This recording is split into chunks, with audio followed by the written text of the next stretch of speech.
আগামী জাতীয় সংসদ নির্বাচনের সময় নিয়ে বিতর্কের মধ্যেই লন্ডনে বৈঠক করছেন অন্তর্বর্তী সরকারের প্রধান উপদেষ্টা ডক্টর মোহাম্মদ ইউনূস ও বিএনপির ভারপ্রাপ্ত চেয়ারম্যান তারেক রহমান। হোটেল ডোরচেস্টারে বাংলাদেশ সময় দুপুর 2টায় শুরু হয়ে বৈঠকটি শেষ হয় 3:30টায়। আশা করা হচ্ছে দুই শীর্ষ নেতার আলোচনা থেকে চলমান রাজনীতি নিয়ে গুরুত্বপূর্ণ সিদ্ধান্ত আসতে পারে। আরও জানাচ্ছেন সহকর্মী শফিকুল হক। বাংলাদেশের রাজনীতির অনেক কিছু, কোন দিকে যাবে বাংলাদেশের রাজনীতি তার উত্তর আছে এখানেই। অন্তর্বর্তীকালীন সরকারের প্রধান উপদেষ্টা ও বিএনপির ভারপ্রাপ্ত চেয়ারম্যান তারেক রহমানের বহুল আলোচিত বৈঠকটি হয় লন্ডনের ডোরচেস্টার হোটেলে।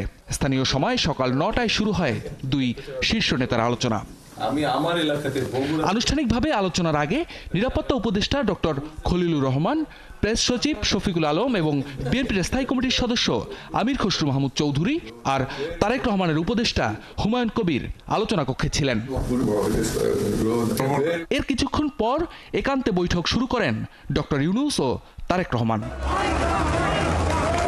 এর আগে বাসভবন থেকে নির্ধারিত সময় মেনেই বৈঠকের ভেন্যুতে আসেন বিএনপির দ্বিতীয় শীর্ষ নেতা।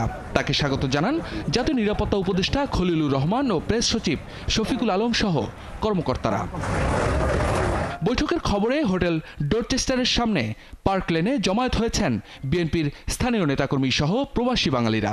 সবারই প্রত্যাশা এই বৈঠকে জাতির জন্য দিক নির্দেশনামূলক এবং ভবিষ্যৎ রাষ্ট্র পরিচালনার ব্যাপারে ইতিবাচক ও যৌক্তিক সিদ্ধান্ত আসবে।